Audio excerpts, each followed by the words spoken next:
Loading.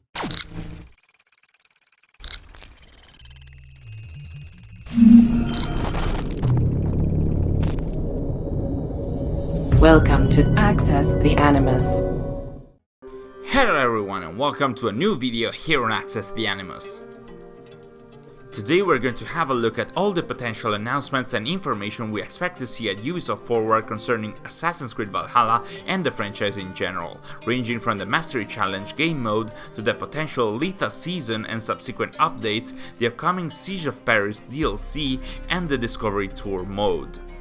In the video, we're going to recap all the official news about them, including a recent interview by Jorraptor, and we're going to have a look at a lot of the unofficial information datamined and shared by YouTuber X Jonathan, before briefly touching on the infamous third DLC for Valhalla, codenamed Meteor, and the Assassin's Creed Netflix live-action series, which might also appear at Ubisoft Forward.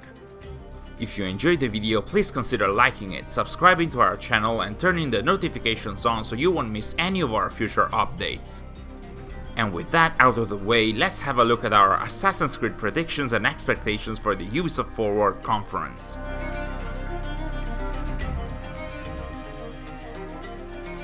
Let's start from the conference itself. Ubisoft Forward will take place on June the 12th at 12 PM PDT, or for us Europeans at 9 PM CET or CEST, with a pre-show taking place 1 hour prior to that. Very recently, Ubisoft released a trailer dedicated to the conference which showed some bits and pieces of Valhalla, hinting that some content dedicated to the game might appear during Ubisoft Forward, something that was later confirmed through a tweet on the official Assassin's Creed accounts. Moreover, an article on the Ubisoft website mentioned that fans will receive updates from live titles such as Assassin's Creed Valhalla and Rainbow Six Siege on their upcoming content, and the key here is probably the word live title, as a reference to Valhalla's continued post-launch content. So of course, for what concerns Valhalla, we can expect to get information about the future updates of the game. For example, Ubisoft might drop new information and hopefully the release date for the Mastery Challenge game mode. Now, we don't know much about the mode itself other than this screenshot which shows Eivor shooting arrows at some explosive barrels and a description from a press release from a few months ago dedicated to the Ostara season and festival. In that press release, the Mastery Challenge was described as a new game mode building on Assassin's Creed Valhalla's core combat mechanics, bringing a highly replayable combat experience, and where a master arrives at the settlement, inspiring Eivor to train and perfect challenges to become a master.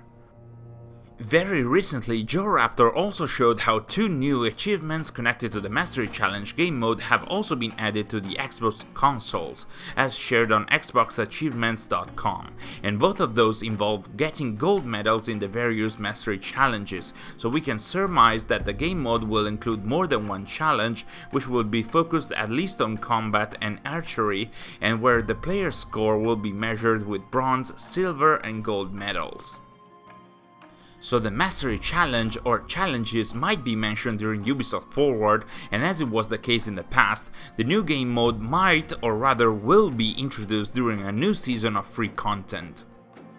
So as we mentioned in our previous videos, the seasons and the festivals in-game have followed the so-called Wheel of the Year, the annual cycle of pagan seasonal festivals, almost to the letter in terms of dates. So if that were the case once more, we could indeed have a brief announcement at Ubisoft Forward of the Litha season, comprising a dedicated festival and the Mastery Challenge mode, along with new loot and more.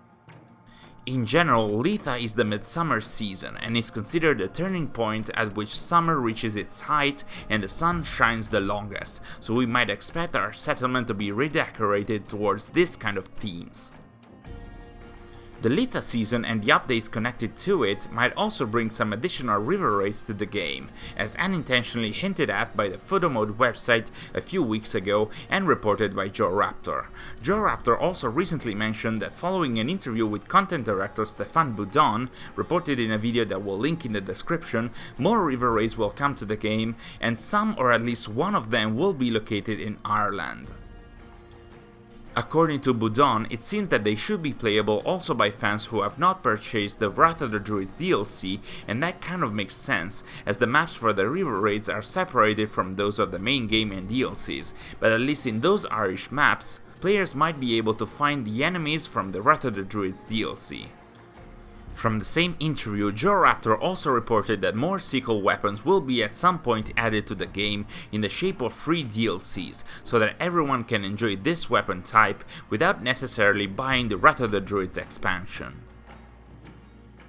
So yeah, a lot of minor and major pieces of content that could appear through a potential Litha season announcement and the various updates that are already on the way for the game.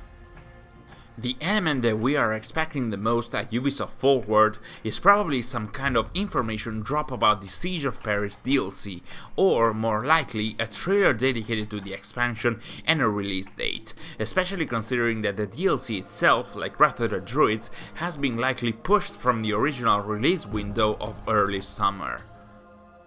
Now, thanks to the official information about the DLC and to a number of videos by YouTuber XJonathan, which we'll link in the description, we kind of already know quite a lot about the expansion.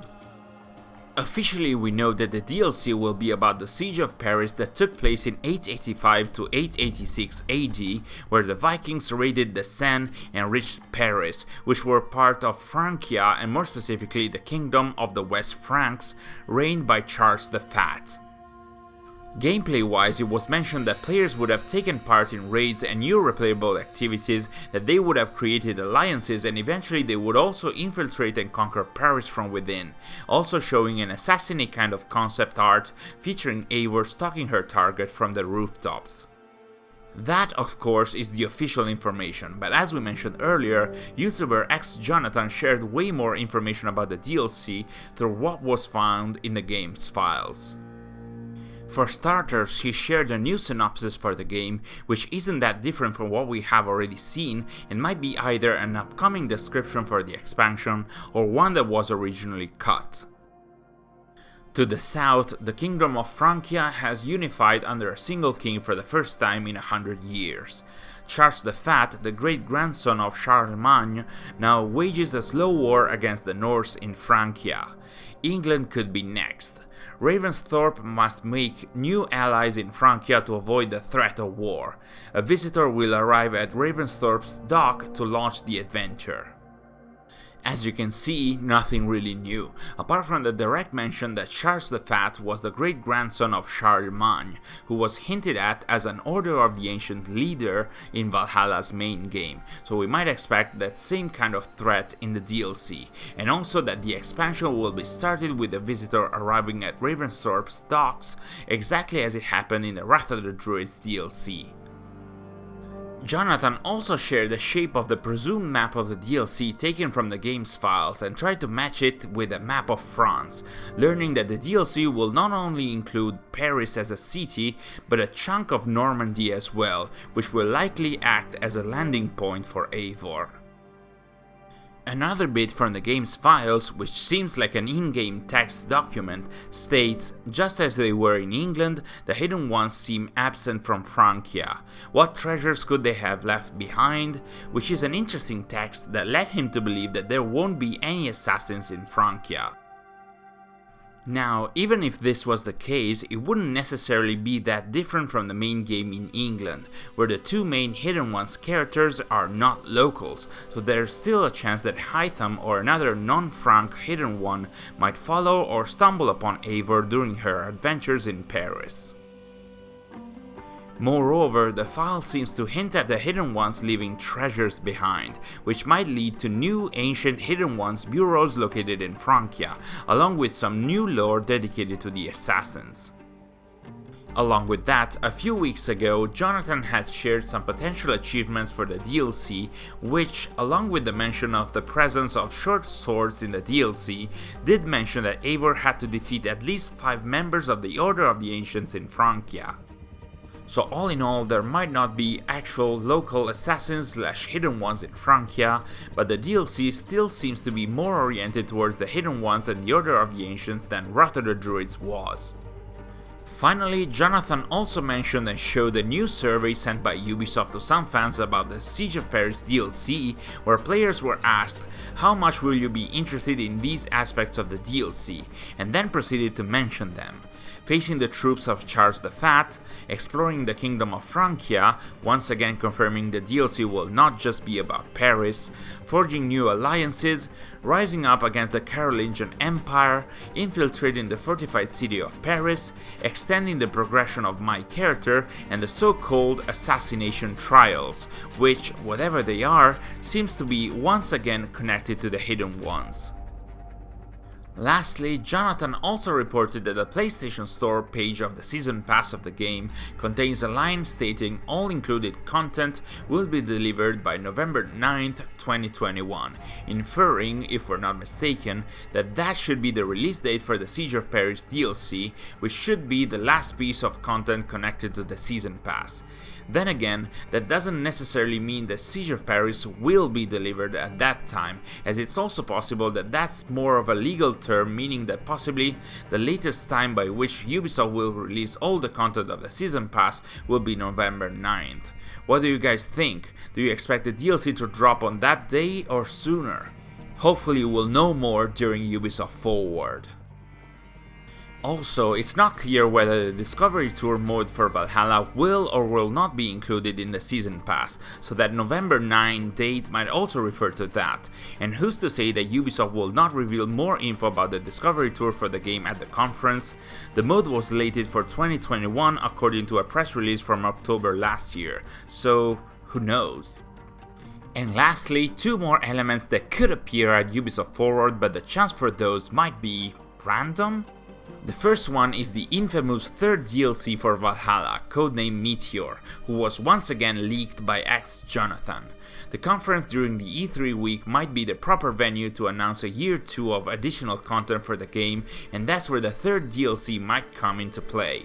Do you guys envision an announcement for this DLC, even if it might be scheduled for at least the end of 2021 or more likely 2022? The second element whose odds to be at Ubisoft Forward are unknown at this point is the Assassin's Creed Netflix live-action TV series, which was announced in October of 2020. Along with it, it was announced that Netflix had entered into a content agreement with Ubisoft to develop live-action, animated and anime series, so that could also be part of the announcement. After all, the Ubisoft Forward article did mention that fans will also receive updates about Mythic Quest and the soon-to-release movie Werewolves Within, both from Ubisoft Film and Television, plus a few additional surprises, so there's still a chance that Netflix might chime in. And that's it for today's video. What do you guys think? Do you agree or disagree with our predictions and expectations about Ubisoft Forward? What are your predictions for the conference? Let us know in the comments below. Thanks for watching, and we'll see you in our next video.